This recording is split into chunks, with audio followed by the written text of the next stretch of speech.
Welcome to the exciting rebirth of Superstar, featuring choose your membership rate as low as just $3 a month. At Superstar, you get expanded, exclusive video scopes each and every week, unlimited access to special horoscopes, class passes for Synchronicity University, consultations with me, and so much more. All of this in the Superstar space. I look forward to meeting you there.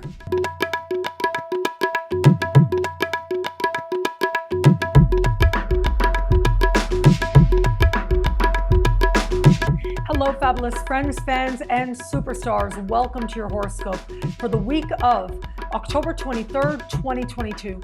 I am your astrologer, Nadiya Shah. Thank you for being here. It is a remarkable astrological week, without a doubt. Big moves happening in the sky now.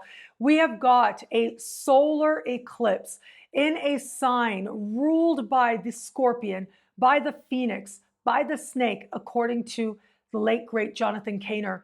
But this particular eclipse is also hand in hand with Venus, which does suggest that it is love that leads us to our most profound transformations now.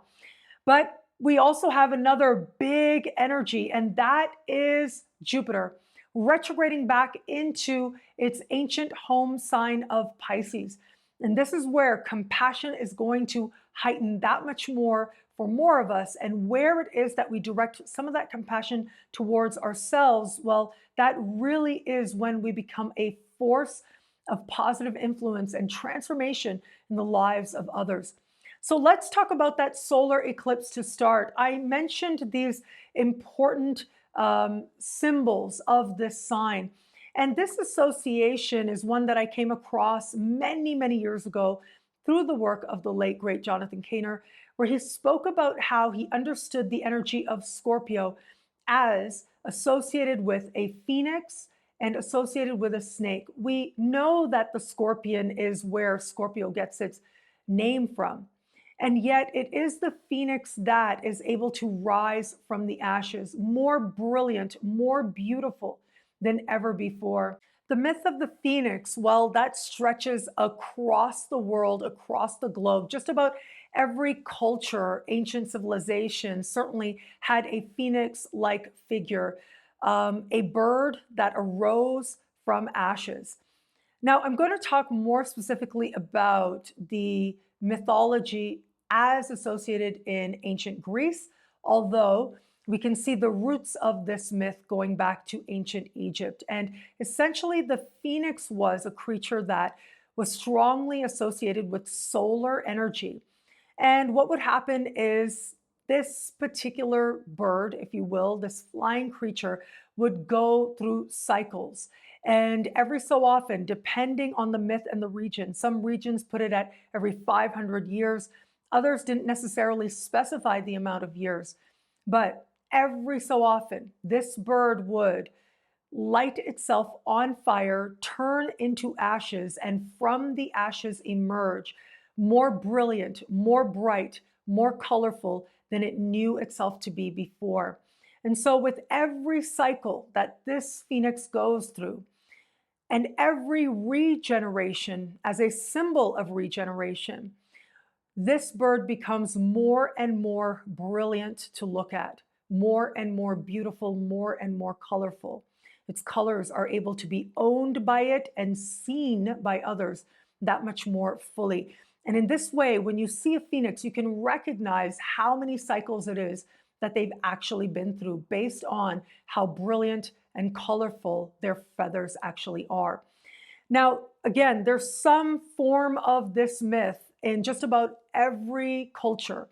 And that is because there's something about this myth that reaches very deep within us. We have an understanding that at times we have to allow certain things to come to a close so that we can live that much more fully. And that life isn't about the ending. It isn't about how it is that we may decide to let something go to ashes, but rather it is about how many times we can emerge again and again and again. As Rocky said in one of the more recent, I think the most recent Rocky iteration, he says to his son, you know, life is about how many times you can get hit and keep moving forward. That's how winning is done. And if ever there was a symbol of winning, it certainly would be a brilliant and colorful and beautiful and undeniable phoenix. And so there's this understanding going all the way back to ancient times that at some times, if we're going to be better, we have to allow closures to take place. We have to allow ourselves to accept where it is that perhaps before we know what's coming, we've got to let something end. Now, this is ultimately done for the end of living more fully, becoming something more in this lifetime. The phoenix remained embodied. It remained itself as an embodied creature, determined to live that much more. But it understood that life has cycles. I think that it's so interesting that Jonathan Caner associated the phoenix with the sign of Scorpio, because it is the sign that is also highly regenerative, but it's also a sign that understands the power of being willing to face those things that are difficult, that are hard to look at, especially within ourselves.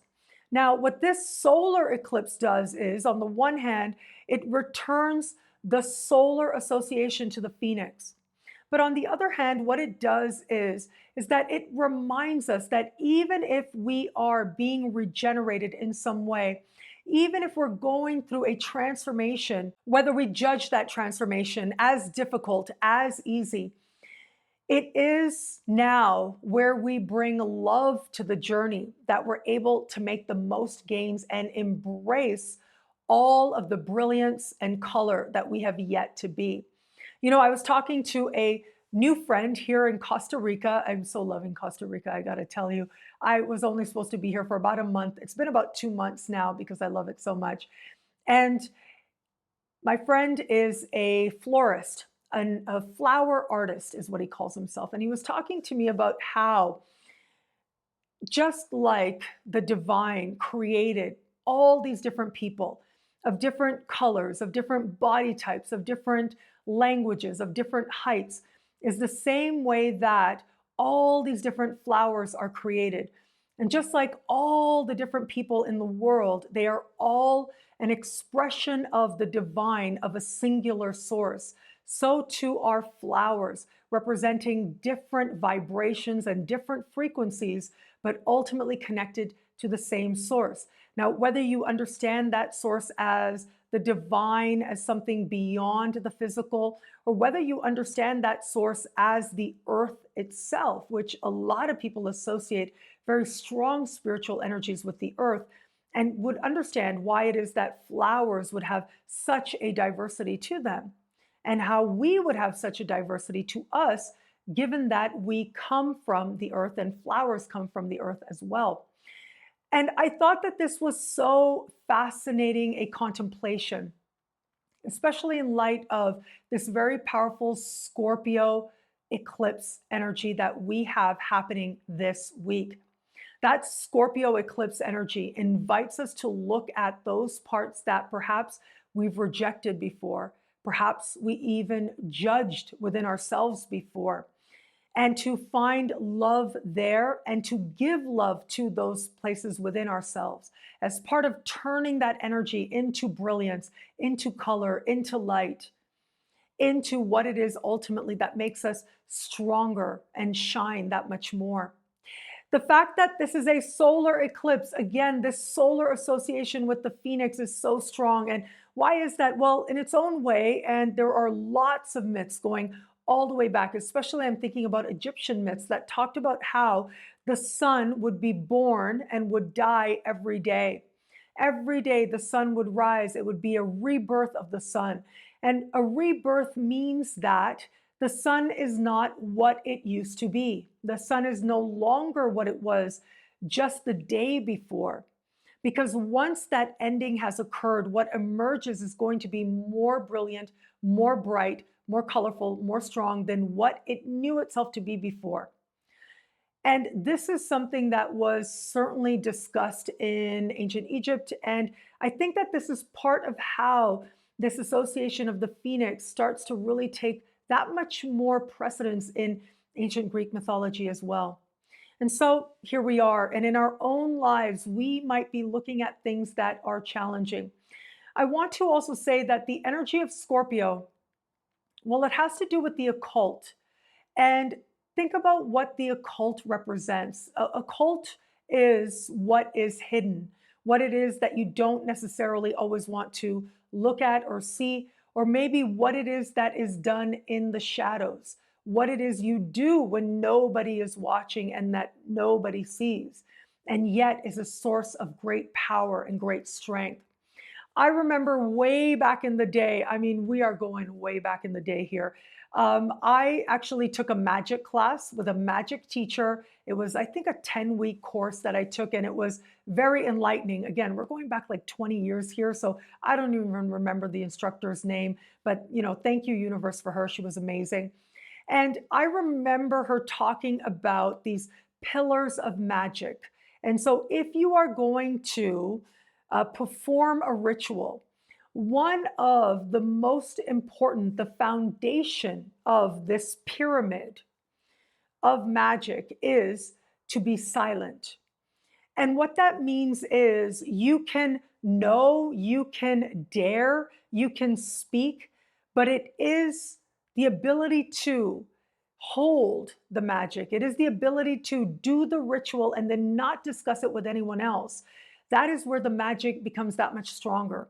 That is when you're able to manifest your intentions that much more, because its energy doesn't dissipate out to whomever might hear it, even if it is the wind that is hearing it. The energy of the ritual does not need to dissipate because you've held it within yourself and you've trusted it. Trust is another huge part of understanding ritual. Once you arrive at the moment of ritual, you have to be absolutely certain that it is done, that there was nothing else to do. You think about these ancient shamanic rainmakers, right? They would perform these sometimes, depending on the culture, elaborate rituals around making rain happen, especially where it was that a particular people were experiencing a drought. And when this shaman is spoken of, is written of, the one thing that we see expressed is that the shaman just knew that it was so. Performed the ritual, the dance, the moment, the oration. And then when the ritual was done, knew with absolute certainty that it would rain. And I think this is very powerfully symbolic of understanding occult magic and occultism, which is very strongly associated with the energy of Scorpio. Now, there are modern, more palatable ways to understand occult energy. For example, the law of attraction. So the law of attraction is one very powerful form of occultism that many of us will pay attention to and practice in our own unique ways. It may not be as connected to an ancient tradition. It may be that we're paying more attention to our own frequency or vibrancy, but ultimately those conceptions and those concepts arise from ancient understandings of ourselves as powerful. Now, there are times in life that say, own your power and run with it. But I think that one of the sacred lessons of being a human being is understanding that all of existence is ultimately a dichotomy of sorts.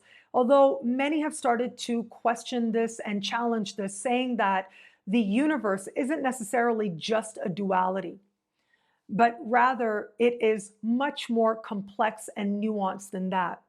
Now, having said that, though, if we just think about a duality, going back to more ancient understanding, if we think that life is a duality, all of life and all of its experiences are encapsulated by duality, what would be the opposite of feeling as if you own your power and you're directing it?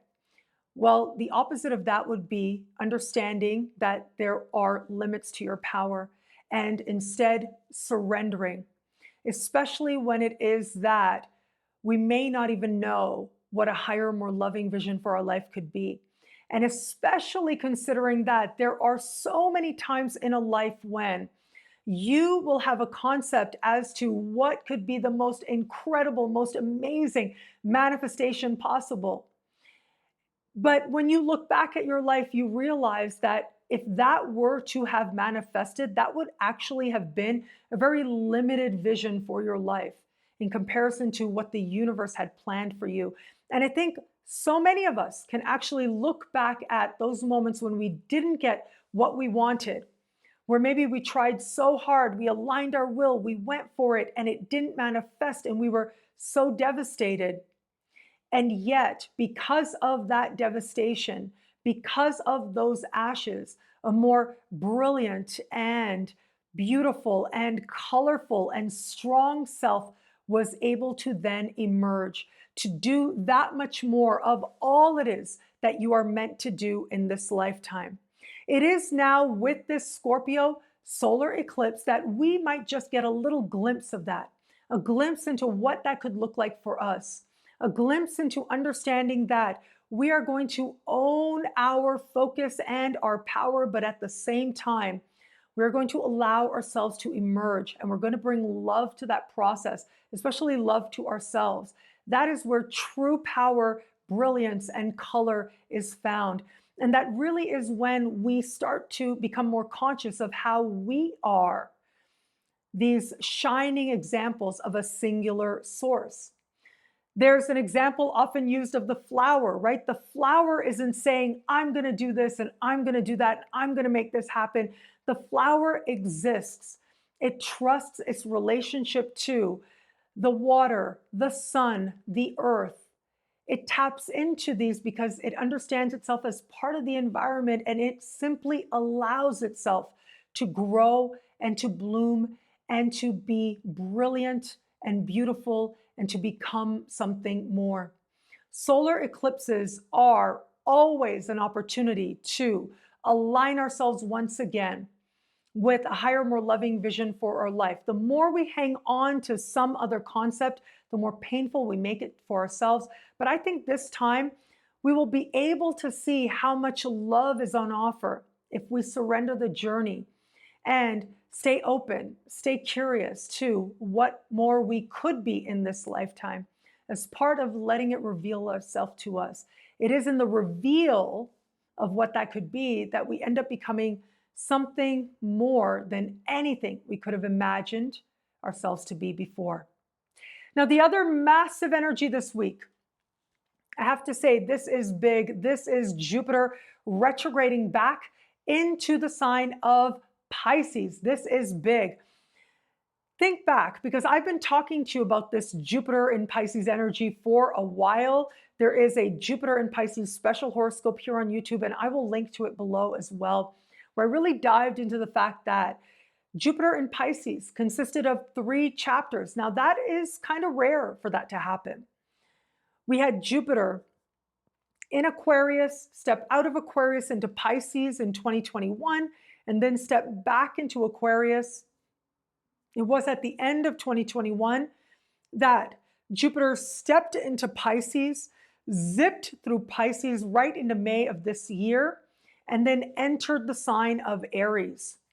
And now here we are for chapter 3. After those first 2 important chapters, now Jupiter will retrograde back and will stay at what astrologers call anaretic degrees. So we'll stay at the very late degrees, the very end of the sign of Pisces right now until we move into December. And it will be in December that Jupiter will leave the sign of Pisces, not to return for just over a decade to come. And so this 3rd chapter is about, on the one hand, it's going to heighten surrender. It's going to heighten that need for faith, that need for intuition, but also knowing that sometimes our intuition isn't really something divine or insightful, but it's actually rooted in fear. And then how do we make that distinction? That may be the work that a lot of us are meant to do right now. But it is going to be Jupiter retrograding back into the sign of Pisces and just hanging out at these late degrees that is also going to invite us to wrap up loose ends related to the first two chapters, especially that second chapter. If the first chapter that we just dipped into around the middle of 2021, it was that second chapter that went from December into May of 2022 of this year, that started just before the year began. This is where we had the most important celestial events related to Jupiter. It was over the course of that second chapter. And so in some way, whatever happens now is going to hearken to what took place for us before, very likely more specifically related to May. However, I think that a lot of us are going to find that the previous chapters themselves are in some way awakened in our understanding now. And so when I look back, what degrees are going to be covered here, we are looking at perhaps the very end of April, but certainly the first half of May. That is where Jupiter was the last time that Jupiter will be where he's going now. And so wherever Jupiter in Pisces falls in your chart, depending on your sun sign or your rising sign, it is there that you are asked as a general principle to practice acceptance, to practice compassion and altruism, to understand what it means to give and to understand the beauty of sacrifice, especially where it comes to sacrificing those parts of the ego that have you ultimately holding on very tightly to what ultimately is a source of insecurity, where you might wear the mask of confidence, but really what's being asked of here is to surrender those very insecurities that you've convinced yourself are confidence, but really are not, so that ultimately you can find a more genuine and more powerful and stronger and more authentic confidence on the other side of it, a more authentic ego, a healthy ego on the other side of it that allows you to be that much more you moving forward from here. This is sacred work, right? Remember how I said earlier that there are times when you really are taking the reins and you're going for it? Well, that's Jupiter in Aries. Wherever Aries is in your chart, you are asked to be self-initiating, to go for what you want and do it yourself. But Pisces, very different energy. And so while Jupiter was in Aries, yeah, a lot of us might have really felt very fired up to move our lives, or at least one area of life, in a specific direction. But now, as Jupiter returns to Pisces, we are reminded of that dichotomy. We're reminded to return to that sense of surrender and acceptance, and the bliss that that can bring can ultimately fuel faith that we can trust ourselves. We can trust the universe, yes, and therefore, because we are part of the universe, we can trust ourselves as well. And when we trust ourselves, truly great things become possible, especially when working in partnership with the universe at that. Now, I did promise you that I was going to talk about the snake as associated with Scorpio, and I don't want to forget to do that. Of course, snakes are huge in mythology. I can't think of any tradition that doesn't in some way have some myth associated with snakes. They're understood as beings that are deeply connected to the wisdom of the earth, that move between realms of the underworld and our world, that speak to how it is that at times we will shed dead skin, we will leave parts of ourselves behind, so that ultimately we can be, again, like the phoenix, more vibrant, more colorful, more strong than we knew ourselves to be before. And so with all these incredible myths that ultimately associate around this idea of how the snake represents life, death, rebirth as well. Snakes are often seen in the hands of important gods and goddesses that speak to reincarnation and the life, death, rebirth cycle. I'm thinking about the goddess Kali in particular from the Hindu tradition, and how you see her with a necklace of skulls and holding snakes. But ultimately, she is such a spiritual symbol of love. It is the life, death, rebirth cycle that isn't just representing going around a wheel again and again, but especially when we look at these myths from our modern understanding with a wider understanding of world myths and the connections that they make, we can see that these myths and the gods and goddesses that represent them or are associated with them can speak to an understanding of our evolution. Just like every time that snake sheds dead skin, it becomes stronger, bigger, more vibrant, more strong than it knew itself to be before, is the same way that the phoenix, every time it allows itself to emerge from the ashes of its former self, is stronger, more brilliant, more colorful than it knew itself to be before. So it is with each lifetime we might live. And the truth is that we are older souls than ever before, and we are packing in several lifetimes into this one lifetime now.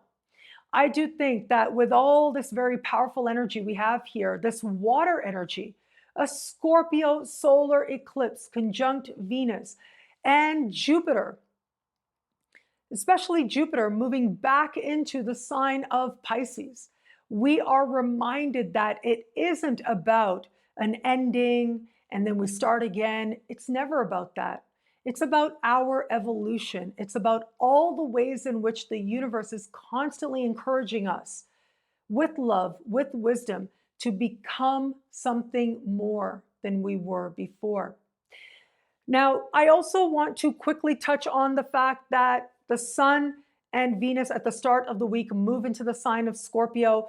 The Sun moving into Scorpio kicks off birthday month for Scorpios out there. So happy birthday to the Scorpios.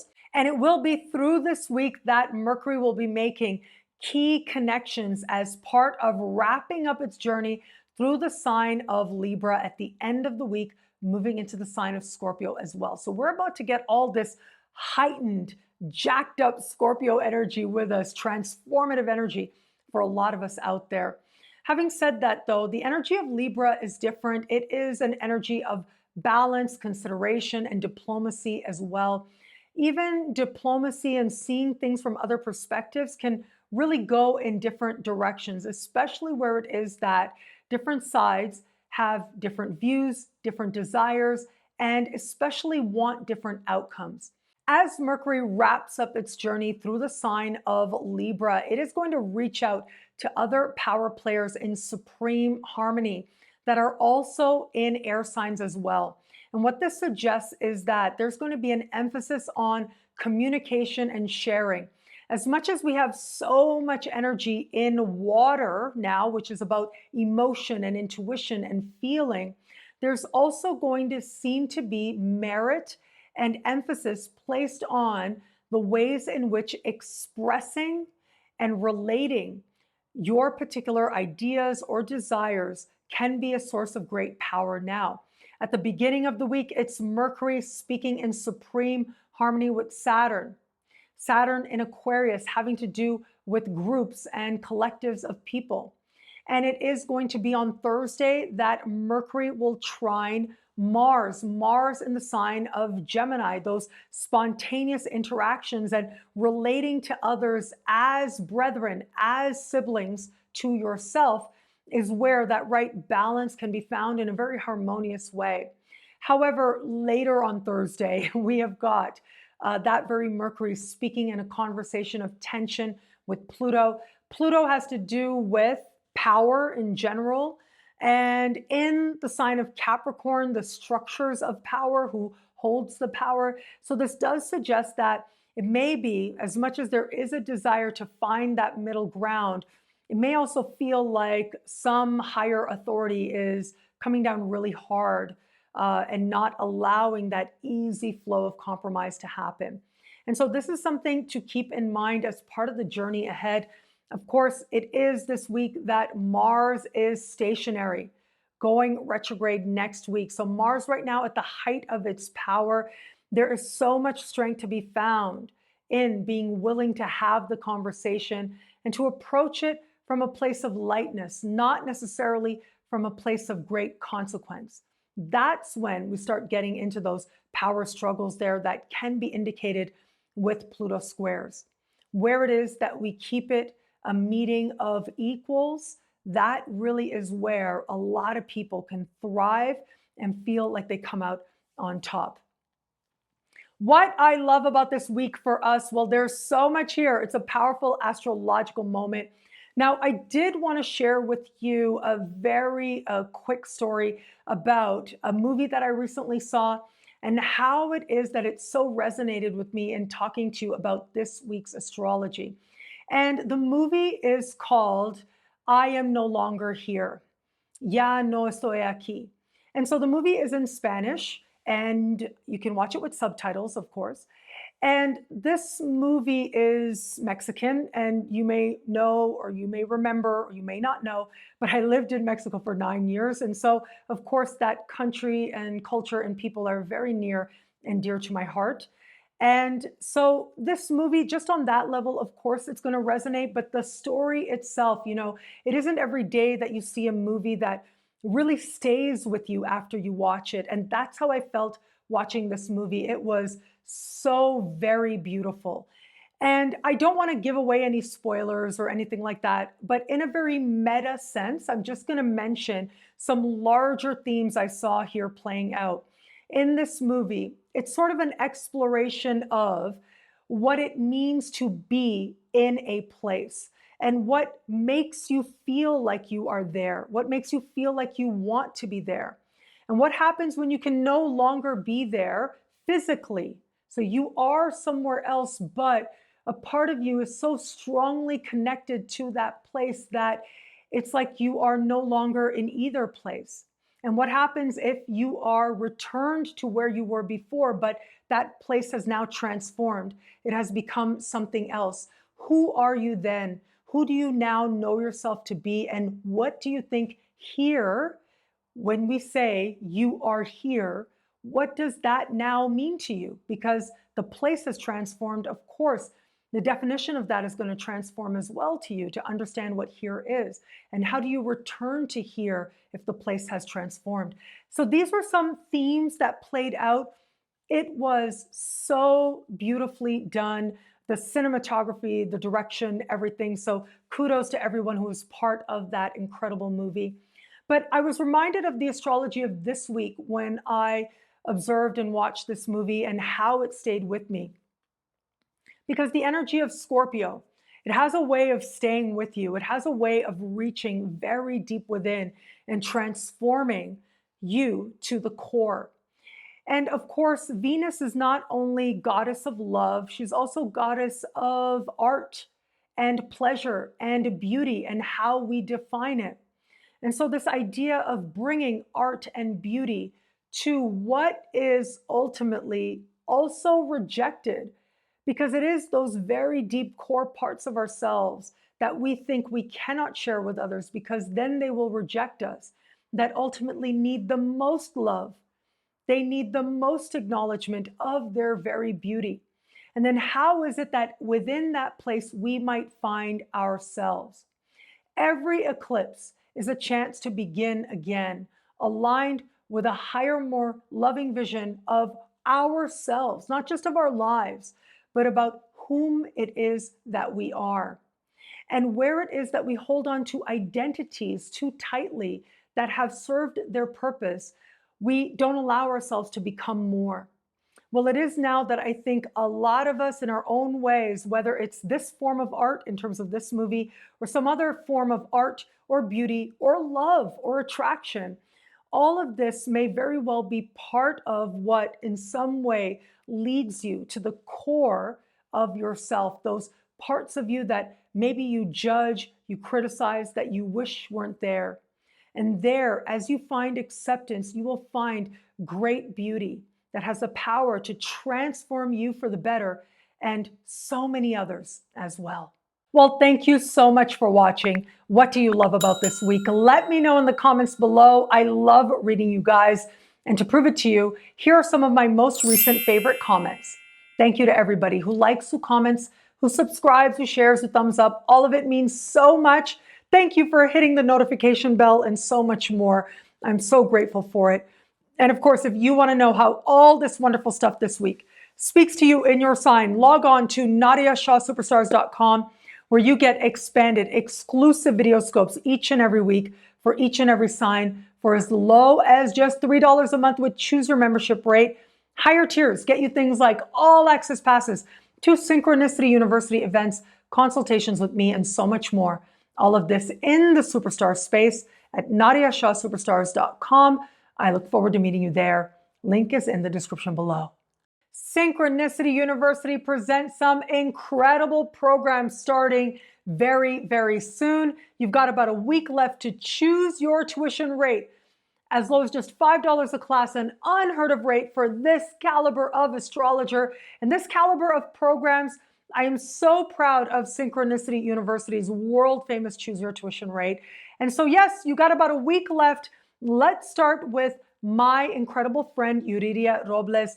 Now, Yuridia taught one single class on the part of fortune in the most recent previous speaker series, and students absolutely love this. They've been talking about how they've been signing up for this class. And this is where Yuridia is going to take you through 5 classes that ultimately will help you to understand and tap into the part of fortune with that much more richness and depth in your own chart and in the chart of others as well. This 5-part course is going to be happening in November, and it truly is very special. Yuridia has taught on the part of fortune really around the world. And so this is a rare opportunity to really dive into this specific symbol, to understand fortune, what fortune means to the chart, to the person represented in the chart, how to maximize fortune, and so much more. Understanding the part of fortune and the part of spirit. There's just so much she's covering here. This is a class worth taking. And so for another week, you can choose your tuition rate as low as just $5 a class at synchronicityuniversity.com. Link is in the description below. Synchronicity University presents the one and only truly unique Stormie Grace. YouTube sensation Stormie Grace. I love that she is back at Synchronicity University. It was earlier this year that she taught Astrology Meets Business Part 1. Now she's back teaching Astrology Meets Business Part 2. If you don't have Part 1, you can either buy it for a very, very limited time. Thank you to Stormie for allowing us to sell that to you at choose your tuition rate as well. So as low as just $5 a class. So you can either get both Part 1 in advance and then join us for Part 2. If you already took Part 1, just join us for Part 2, or take Part 2 as a standalone. And regardless of what your business is, whether your business is in the esoteric arts as an astrologer or a tarot reader, or whether it has nothing to do with the esoteric arts, but you just want to tap into the wisdom of astrology to help you with your business success, this class really is for you. It'll take your business and entrepreneurial sense to the next level. If the first class did that for you and laid the foundation, this will go even higher or even deeper, however it is that you understand it. And so Stormie is back, a 5-part course. You've got about a week left to choose your tuition rate as low as just $5 a class for this very special opportunity to learn from the one and only Stormie Grace, YouTube sensation, incredible astrologer. Link is in the description below. Synchronicity University presents an incredible November speaker series. As low as just $5 a class, you've got about a week left for these incredible astrologers, incredible teachers, and incredible topics at this unbelievably low rate with Synchronicity University's world famous choose your tuition rate as low as just $5 a class. So let's talk about this incredible speaker series that's coming up very soon. Well, I'm going to start with Sabrina Monarch. I am so excited about her topic on Eros and Psyche, working with these asteroids in your chart. Now, understanding these asteroids in my own chart has been such a game changer, I'll tell you. And so I would really encourage you to maybe watch the talk that I had with her here on YouTube. And you can find that very easily on my YouTube channel. But also, of course, to join us in this class as well, where Sabrina is going to go into that much more depth into the symbolism and myth, so that you can start working with these very powerful asteroids in your own chart as well. This is one class that I think really is not to be missed. Buying the whole package is worth it. to attend this one class, but the other teachers are brilliant and amazing as well. Akila Moon is going to be talking about another way to understand love with Venus and Mars, and love and lust and desire and so much more. And so she's going to be going through Mars signs and houses, Venus signs and houses, so that right away you can get this information and apply it to your chart immediately. We've got the one and only Alejo Lopez. I love Alejo. He also taught at the event that I had last year with the London School of Astrology and Synchronicity University, the joint event that was so much fun to do. Well, Alejo was really one of the stars of that event, and now he's back at Synchronicity University, and he's going to be looking at how hard aspects are the pressure we need to create diamonds. And he identifies them as diamonds in your chart. And so you'll get a chance to see those hard aspects in your chart very differently, as very precious diamonds that you can tap into for your brilliance, for your beauty, for your wealth, and so much more. Adama Sise is going to be teaching on Black Moon Lilith. She's the perfect person to teach on this. Her astrology is called Lilith Astrology, and this is a master class condensed into 90 minutes. And so I really feel like this is a class not to be missed. If you want to understand Black Moon Lilith in your chart and utilizing it and working with it right away, it can be very powerful to tap into this energy. And my amazing friend Tatiana Belashova, she's going to be looking at planets dancing on the ascendant. Now, Tatiana's amazing. She is a dancer. And when she teaches, it's like she's dancing as well.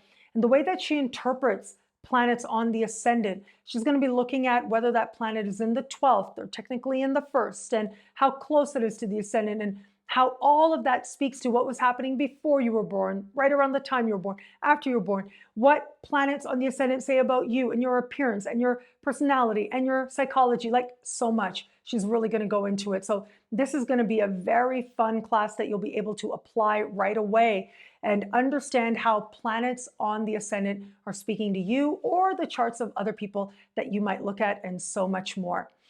You can sign up now for as low as just $5 a class. You've got about a week left at synchronicityuniversity.com. I really look forward to seeing you in class. Links are in the description below.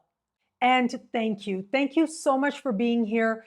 Thank you for your trust. Thank you for your enthusiasm. Thank you for being with me after all this time, and that I went on sabbatical, but there was so much love, and now I'm back and there's so much love, and you guys are just sending such positive energy my way, and I'm so grateful for it. And so yes, you're noticing I'm stepping back into the groove, and I'm really enjoying it. And I hope you can tell that I'm bringing like renewed energy, but also fresh perspectives as well. And I'm just so grateful that I had that time, and now I have so much more to give. So thank you for being here to receive. I am so grateful for it. And thank you again for watching. It'll be a great week. Enjoy.